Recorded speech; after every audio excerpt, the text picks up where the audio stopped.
31장 5절 말씀. 하나님의 평강이 함께하길 기도합니다. 코로나19 바이러스 확산으로 전 세계가 힘들고 어려운 시간을 보내고 있습니다. 저희 대한민국의 모든 그리스도의 교회도 바이러스의 확산을 막고 방역을 위한 대한민국 정부의 종교 집회 자제 요청에 따라 모든 예배와 모임을 자제하고 인터넷으로 대체하고 있습니다. 한 달이 넘는 시간을 함께 예배드리지 못하고 교제하지 못해 아쉽고 그리운 마음이 커지고 있습니다. 실물 경제와 금융 경제의 어려움으로 힘든 시간을 보내고 있는 제자들도 있음을 봅니다. 이러한 어려움 가운데서도 불안함과 두려움보다 믿음과 소망으로 인하여 이겨내고 있는 제자들의 모습에 많은 격려를 받고 있습니다. 또한 그동안 자연스럽게 생각했던 것들이 얼마나 감사한 하나님의 은혜의 선물이었는지를 깨닫게 되는 시간입니다. 언제까지 이러한 시간이 지속될지는 모르지만 로마서 8장 28절의 말씀처럼 우리가 하나님을 사랑하는 마음으로 마음을 지켜간다면 이 시간도 하나님이 선을 이루시는 시간으로 사용하시리라 확신합니다. 대한민국의 목사들은 이러한 어려움을 겪고 있는 제자들의 마음을 조금이나마 위로하고 서로 격려하기 위해 오는 4월 12일 예수님의 부활을 기념하는 주일 예배를 연합 인터넷 예배로 드리기로 결정했습니다. 인터넷 연합 예배는 서울 그리스도의 교회 잠실센터 유튜브 계정으로 드릴 예정입니다. 물리적으로 가까이 하지는 못하지만 영적인 교제는 그 어느 때보다 친밀하고 긴밀한 시간이 되길 바랍니다. 아울러 어려운 시간을 함께 싸워주고 계시는 제자들의 마음에 다시금 감사를 드립니다. 모든 제자들의 가정에 하나님의 보호하심과 은총이 가득하고 강건하시길 기도합니다. 대한민국 그리스도교회 목회자 일동드림. 편지를 좀 전해드리고 싶고요. 오늘 말씀은 PPT 좀 올려주실래요? 네, 승리와 찬양의 노래라는 제목의 말씀입니다. 지난주에 우리 맥그룹 멤버들로부터 형제 자매들로부터 전해들은 설교에 대한 몇몇 가지 피드백들을 듣고 함께 토의하는 시간을 보냈습니다. 그 시간을 통해서 제가 박원순 시장의 종교적 탄압에 대한 언급을 했던 것이 형제자매들의 마음에 일부의 형제자매들의 마음에 불편한 정치적 판단이라는 인상을 심어줬다는 이야기를 전해드렸습니다. 이러한 부분은 제가 충분한 사전 상의와 의논을 하지 않은 상태에서 개인적인 견해를 설교에 섞어서 보낸 것이 저의 잘못임을 충분히 인지하고 사과를 드립니다. 그 일로 인해서 상처받거나 또 실망하신 분들의 마음에 위로가 있기를 바랍니다. 다시 한번 사과 말씀드리겠습니다. 오늘 말씀은 승리와 찬양의 노래입니다.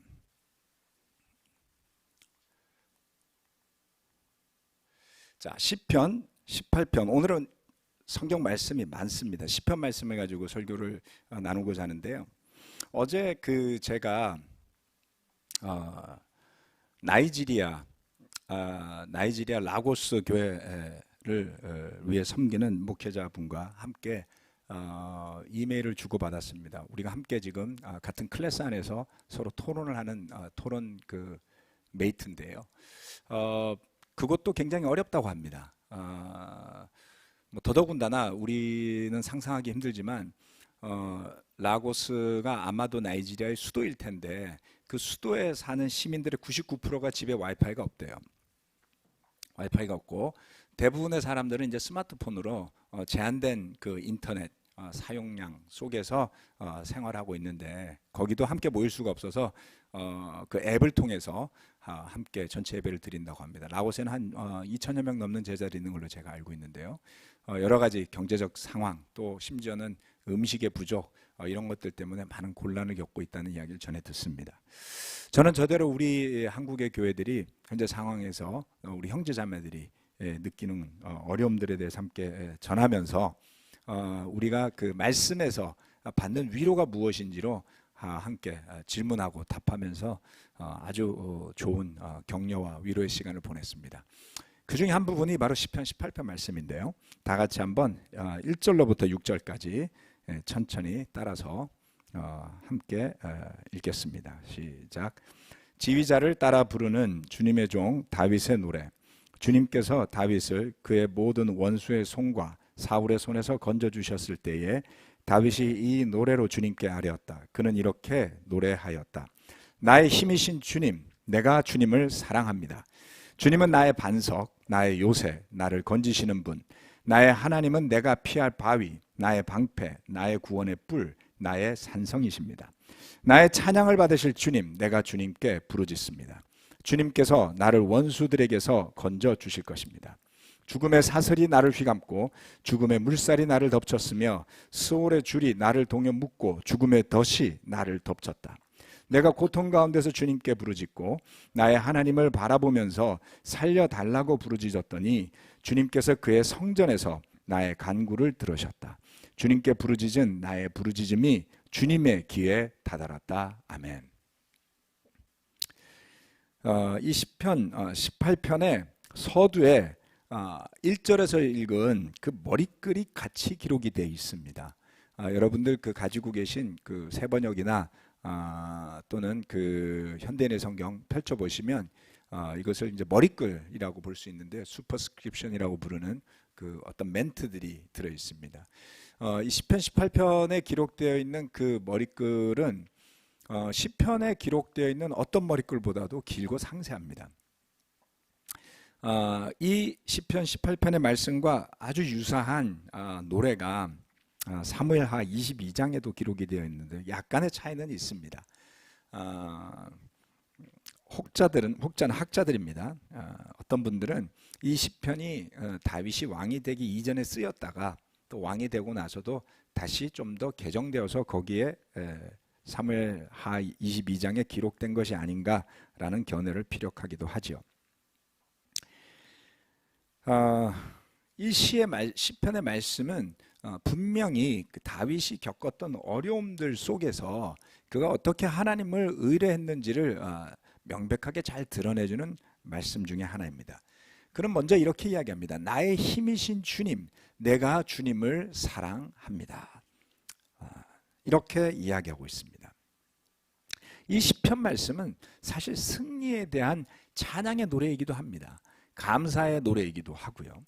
하지만 승리와 감사의 찬양이 풍요로움에서 올 것 같지만 대부분의 시편의 말씀 속에 보면 풍요로움에서 오기보다는 고난 가운데 오는 경우가 많습니다. 다윗은 어느 날 목동에서 골리앗을 쓰러뜨린 이스라엘의 전쟁 영웅이 됩니다. 요즘으로 말하면 이스라엘의 아이돌이 된 거죠. 그래서 그날 이후로 그는 승승장구하는 삶을 살게 됩니다. 혹시 이 이야기를 잘 모르시는 분들이 계시면 사무엘상이라고 하는 성경 말씀을 쭉 읽어보시면 도움이 될 겁니다. 그런데 그러던 어느 날 갑자기 그가 섬기고 따랐던 그리고 그의 장인어른이 되었던 사울 왕의 정적으로 전락하게 됩니다. 어느 날 갑자기 그는 지명 수배자의 신분으로 도망을 다녀야 하는 신세로 전락하게 되죠. 전도 유명한 장군, 이스라엘을 그 악명이 높았던 골리앗의 소나기에서 구해낸 구세주와 같은 영웅. 그런데 그는 어느 날 지명 수배자가 되어버립니다. 아내도 친구도 부하들도 동료 장수들도 모두 뒤로 한 채 그는 맨몸으로 황급히 도망쳐야만 했습니다. 그가 그렇게 범죄자가 된 범죄자로 낙인 찍힌 상태에서 보낸 시간이 얼마나 될까요? 정확하게 계산하기는 어렵다고 하지만은 사울이 약 40여 년간 왕으로 이스라엘을 다스렸습니다. 다윗이 그 중간에 장수가 되었고 그가 사울이 죽을 때까지 도망 다닌 걸로 봐서는 40년 안팎의 시간이겠죠.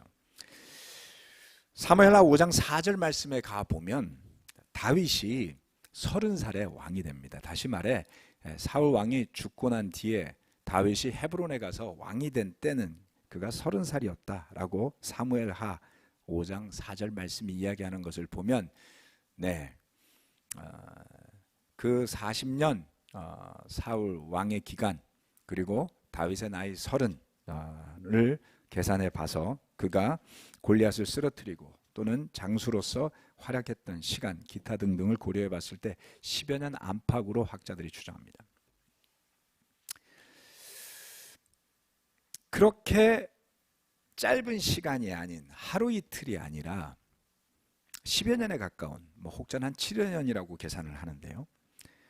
그러한 시간 동안 그는 계속 도망자의 신분을 유지해야만 했습니다. 그렇게 그의 목숨이 경각에 달해 있던 때에 그를 구원해 주신 분은 하나님이셨습니다. 그럴 때 그는 그것을 안도하는 마음을 넘어서서 나의 힘이신 주님을 사랑합니다 라고 표현하는 것을 볼 수 있습니다. 그의 찬미의 목소리는 아주 높았습니다. 18장 2절 말씀에 보면 그는 이렇게 표현합니다. 주님은 나의 반석, 나의 요새, 나를 건지시는 분, 나의 하나님은 내가 피할 바위, 나의 방패, 나의 구원의 뿔, 나의 산성이십니다. 자, 한번 쉬어볼까요? 몇 개가 나오나요? 주님은 나의 반석, 나의 요새, 나를 건지시는 분, 나의 하나님은 내가 피할 바위, 나의 방패, 나의 구원의 뿔, 나의 산성. 7가지를 예로 들어서 하나님께서 어떻게 자신을 지켜주었는지를 구체적으로 나열하고 있죠. 여러분, 이렇게 구체적으로 하나님께서 저와 여러분의 삶에서 일하신 것들을 찬양해 보신 적이 있습니까? 저는 상상력이 상당히 부족한 아주 현실 직시적이고 분석적인 사람이라서 이렇게 상상의 나래를 잘 펼치지 못합니다. 수사적 어구를 사용하는데 굉장히 빈약하죠. 아무리 뭔가 이렇게 그림을 한번 창조적으로 그려보고 싶어도 머릿속에 나오질 않습니다. 다윗은 확실히 노래하는 시인이었던 것 같습니다. 그처럼 주님을 의지하는 이 하나하나의 의미들도 있겠지만 그런 하나님을 찬양하는 그가 어떤 상황에 있었는지는 그 다음 구절에 나오죠. 3절 넘어서서 4절 말씀으로 넘어가네요. 죽음의 사슬이 나를 휘감고 죽음의 물살이 나를 덮쳤으며 라고 말씀하고 있습니다. 여기에 보면 죽음의 사슬 그리고 스올의 줄이 나를 동여 묶고 죽음의 덫이 나를 덮쳤다 이렇게 이야기하고 있습니다. 강조되는 이야기입니다. 혹시 여러분들 중에 물에 빠져 죽을 뻔한 적이 있는 분이 계신가요? 그러셨어요? 물속에 꼬르륵 했을 때 느낌이 어떠셨어요? 아무 생각 없었어요? 마침 김석규 집사님이 꼬르륵 하신 적이 있다고 그러네요. 저는 빠져서 속에까지 들어가진 않았는데요. 옛날에 그 어린 시절에 수영을 배우지 못한 상태에서 이렇게 웅덩이 같은 데서 제가 시골에 있을 적에 웅덩이 같은 데서 이게 첨벙첨벙 개수영이라 그러죠. 이렇게 허부적대면서 가는 수영으로 이제 놀다가 가운데가 굉장히 깊어요. 까매서 보이지 않거든요. 알짱알짱 하다가 갑자기 쑥 들어간 거예요. 그 안으로.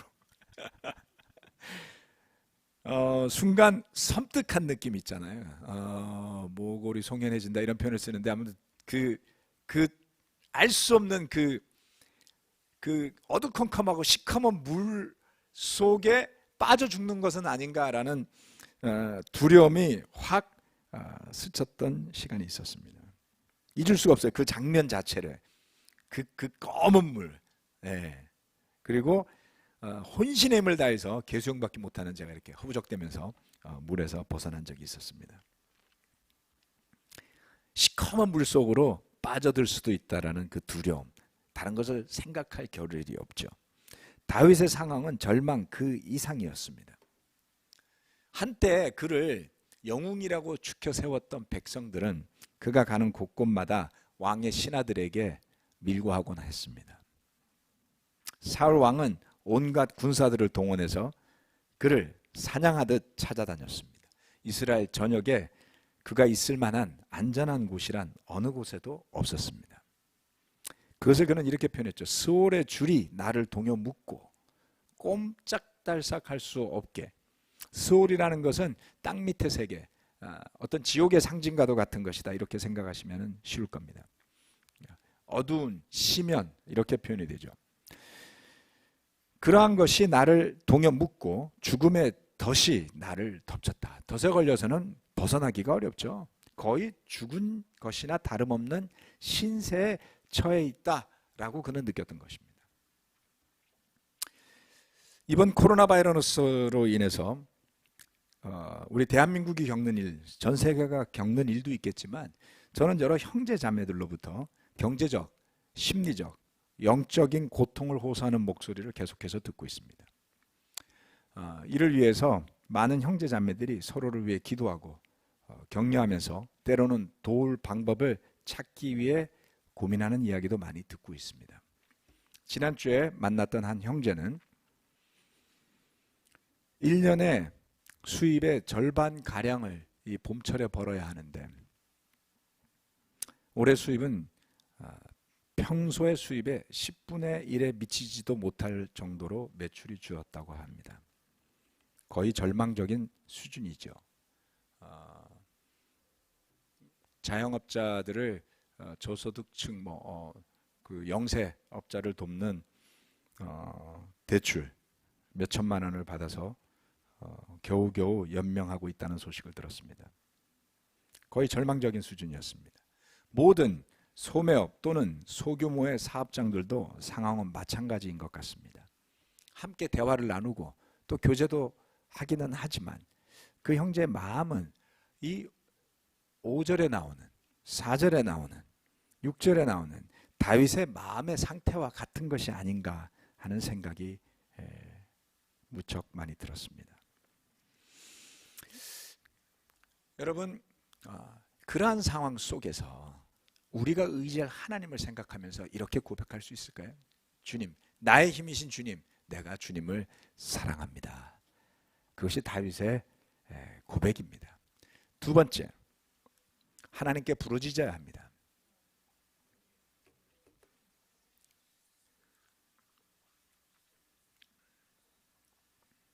다윗의 상황은 갈수록 악화됩니다. 그는 사람이 살 수 없을 만한 또는 왕이 쫓아오기 어려울 만한 곳이라고 생각되는 광야의 굴들로 도망을 다녔죠. 그러나 주위를 아무리 돌아봐도 자기를 구해줄 힘이 있는 이는 없었습니다. 오죽했으면 자신을 쫓아오는 자신의 동족의 왕 사울을 피해서 한때는 자기가 쳐 죽였던 블레셋의 가드 지역의 왕 아기시에게로 도망을 쳤어야 할까요? 쉽게 이야기하면 그는 적국으로 망명을 한 셈이었죠. 한때 자기 민족의 원수였던 나라로 그는 망명을 합니다. 그런 그의 영적인 해법은 바로 다음의 말씀에 나타납니다. 6절 말씀, 내가 고통 가운데서 주님께 부르짖고 나의 하나님을 바라보면서 살려달라고 부르짖었더니 주님께서 그의 성전에서 나의 간구를 들으셨다. 주님께 부르짖은 나의 부르짖음이 주님의 귀에 다다랐다. 주님께서 크게 노하시니 땅이 꿈틀거리고 흔들리며 산의 뿌리가 떨면서 뒤틀렸다. 그의 코에서 연기가 솟아오르고 그의 입에서 모든 것을 삼키는 불을 뿜어내시니 그에게서 숫덩이들이 불꽃을 튕기면서 달아올랐다. 주님께서 하늘을 가르고 내려오실 때에 그 발 아래에는 짙은 구름이 깔려 있었다. 주님께서 구름을 타고 날아오셨다. 바람을 타고 높이 솟으셨다. 그의 노래, 그의 기도는 점점 더 고조되어 갑니다. 정말 하나님께서 다윗에게 이처럼 나타나셨던 것일까요? 네, 그렇게 기록되어 있지는 않습니다. 이것은 그가 불렀던 찬양의 노래 중에 하나입니다. 시편 말씀 가운데 사용되는 방법 중에 하나는 과장된 표현이 들어있습니다. 즉 상상 또는 어떤 기대, 이러한 또는 지나친 어떤 그 실망감, 이런 데서부터 표현되는 과장된 여러 가지 표현들이 있는데요, 그것을 전부 신학적으로 해석할 필요는 없는 것들이 곳곳에 많이 있습니다. 자, 그가 도망 다니면서 그 광야에서 어려운 지경에 있을 때 정말 하나님이 이런 모습을 봤던 걸까요? 이와 같은 구절들은 모세 오경 출애굽기 시절에 그 광야에서, 다윗도 광야에 있었겠죠. 그 광야에서 모세에게 하나님께서 십계명을 주시던 그 시점, 이스라엘 백성들을 시내산에 불러 모았을 때 그 광경과도 아주 유사합니다. 이스라엘 백성들이 하나님을 생각하면서 전해오는 스토리 또는 율법을 통해서 접할 수 있는 내용이 바로 이와 유사한 것이었겠죠. 그러한 모습들에 대한 묘사를 다윗은 아주 적극적으로 그의 노래 가운데, 그의 기도 가운데 하고 있습니다. 우리 삶이 늘 고난으로 가득 차 있는 것은 아니지만 때때로 또는 아주 자주 내가 기대하거나 원하지 않았던 일들이 닥치지 않습니까?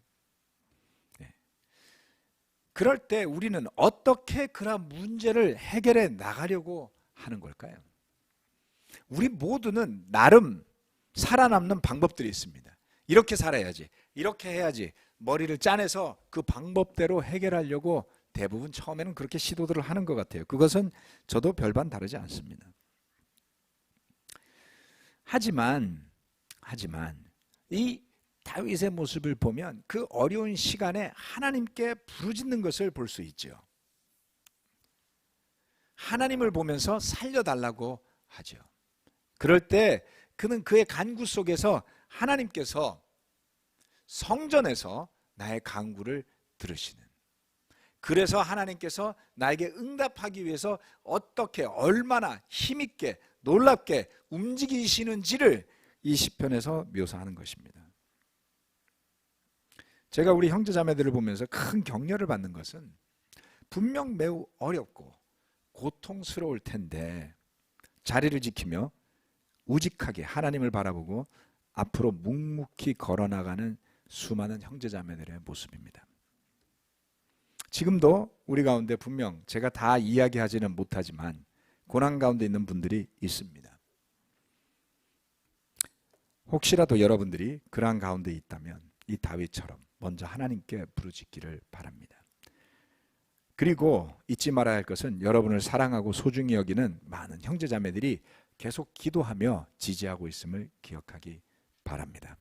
세 번째, 우리의 신앙을 고백합시다입니다.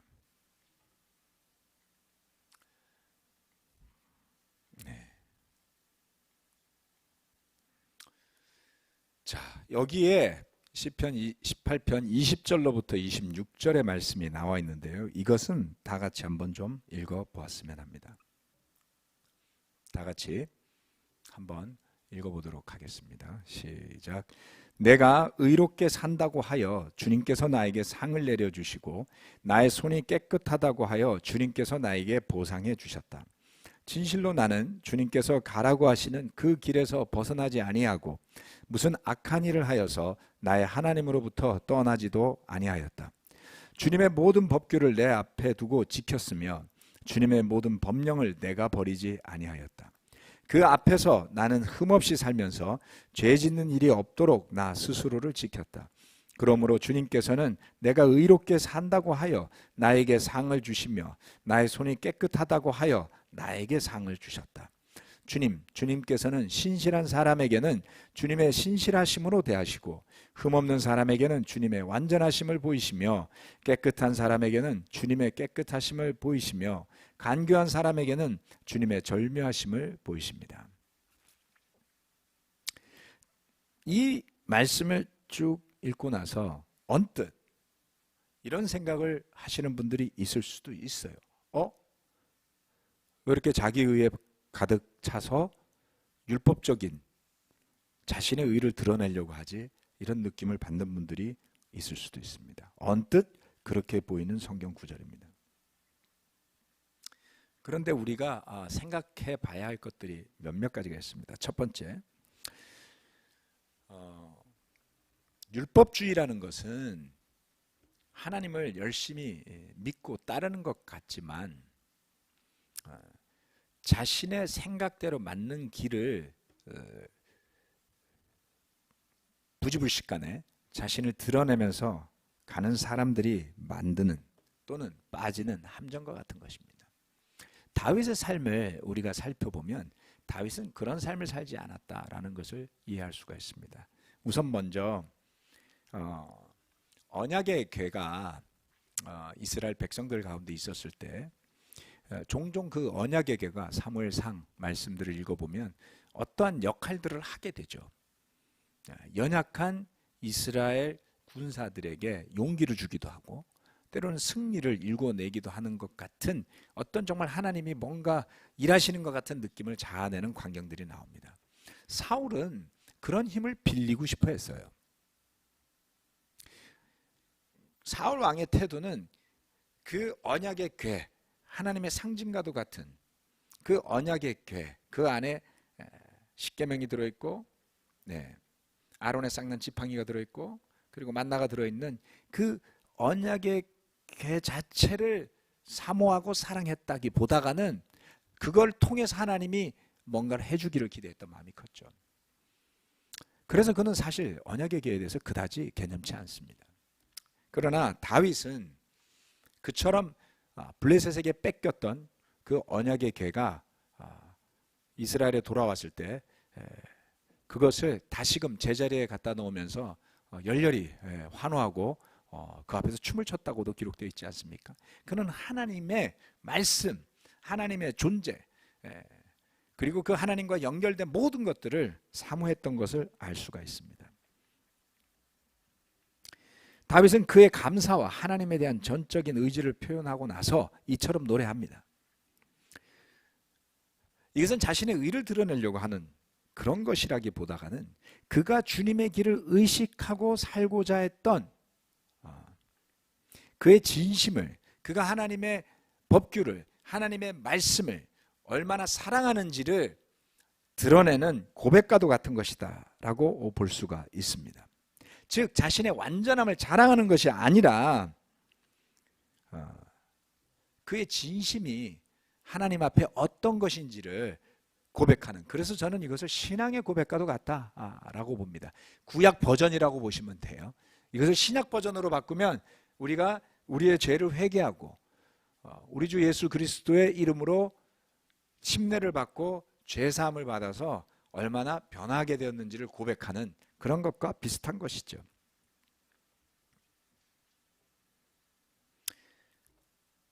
우리의 신실함과 우리의 깨끗함, 하나님 앞에 살아가는 순종의 삶, 그것을 어디에서 나타내야 하겠습니까? 바로 하나님 앞입니다. 오늘 저와 여러분의 신앙의 고백이 어디에서 이루어져야 할까요? 그것은 바로 하나님 앞인 것입니다. 다윗의 노래 어디에도 이 세상에서 자신이 이룬 업적에 대한 것을 자랑하는 것이 들어있지 않음을 여러분이 주목하셔야 합니다. 그는 대단한 업적들을 가지고 있었죠. 대단한 기록들을 가지고 있었습니다. 하지만 그의 하나님을 향한 신앙의 고백은 온전히 완전하신 하나님, 그리고 놀라우신 하나님, 그 하나님을 향한 자신의 진실된 마음, 그로 인해서 해나가고 있는 자신의 삶의 모습들을 고백하는 것입니다.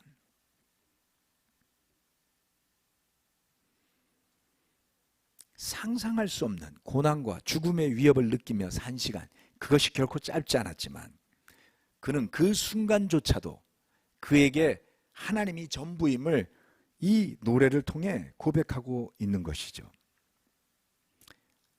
오늘 여러분에게 전해드린 이 시편 18편은 시를 구분하는 학자들에 의해서 감사의 시의 구분에 들어가 있습니다. 시편은 여러 가지가 있다, 시편에 여러 가지 장르들이 존재한다라는 것을 우리 롤란 목사님이 지난 주불리 마치고 나서 우리 잠실교회에서 레슨하면서 많이 전해 주셨었죠. 시편은 이것만이 있는 것은 아닙니다. 저는 오늘 말씀을 통해서 우리 형제 자매 여러분들께서 어려움의 순간을 어떻게 이겨나갈 것인가, 사실 답이 없습니다. 강력한 세계 최고의 군사력을 가진 미국도 속절없이 무너져 내리고요. 인구 14억의 대국, 사람이 많아서 대국입니다. 대국인 중국도 나라로서의 구실을 해내지 못합니다. 세계 최첨단의 반도체와 IT 기술을 가지고 있고 최고의 의료 기술을 가진 나라 중에 하나라고 하는 이 대한민국조차도 예배도 2달째 드릴 수 없는 지경에 처해 있는 것이죠. 누가 해법을 제시할 수 있습니까? 아무도 제시할 수 없습니다. 그럴 때 첫 번째, 나의 힘이신 주님, 내가 주님을 사랑합니다 라고 고백해 봅시다. 두 번째, 우리의 고난 가운데 하나님께 부르짖어 봅시다. 세 번째, 우리의 신앙 고백을 합시다. 그래서 오늘 시편 말씀을 제가 다 읽지는 않았습니다. 다 분석하면 시간이 너무 많이 걸릴 것 같고요. 뒷부분도 많이 남아 있습니다. 그래서 이번 한 주 동안 지내시면서 혹시라도 또 마음이 더 느껴지시는 분들은 이런 시편의 말씀들을 장르별로 한번 묵상해 보시기를 권해드립니다. 한탄의 시, 러멘트라고 부르죠. 슬픔 가운데 울부짖는 시편들이 이렇게 있습니다. 7편, 9편에서 10편 연결해 놨습니다. 저것은 하나의 시로 볼 수 있기 때문입니다. 13편, 22편, 28편, 38편, 44편, 51, 74, 89, 123, 143편 이렇게 있습니다. 감사의 시 18편, 30편, 32편, 116편, 124편. 감사의 시의 첫 번째 시를 제가 오늘 여러분께 나눠드린 말씀인 것입니다. 확신의 시, 이 말씀들도 굉장히 좋습니다. 확신의 시 4편, 16편, 23편. 왜 확신의 시라고 하냐면 내가 나의 확신을 주님으로부터 얻습니다. 이런 고백들이 들어있는 시지요. 그래서 장르별로 읽어보시면서 여러분들이 한번 하나님을 깊게 묵상해 보신다면 이 어려운 시간에 많은 위로와 힘을 얻지 않을까라는 생각을 해봅니다.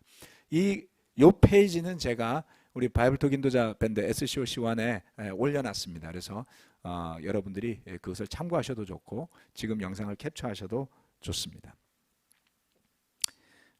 이처럼 승리와 찬양의 노래, 아니 지금 시국이 어느 때인데 승리와 찬양이 있습니까? 네, 있습니다. 하나님 안에는 가장 어려운, 가장 불가능해 보이는 때에도 반드시 믿음의 승리가 있기 마련이기 때문입니다. 오늘 말씀 마치도록 하겠습니다.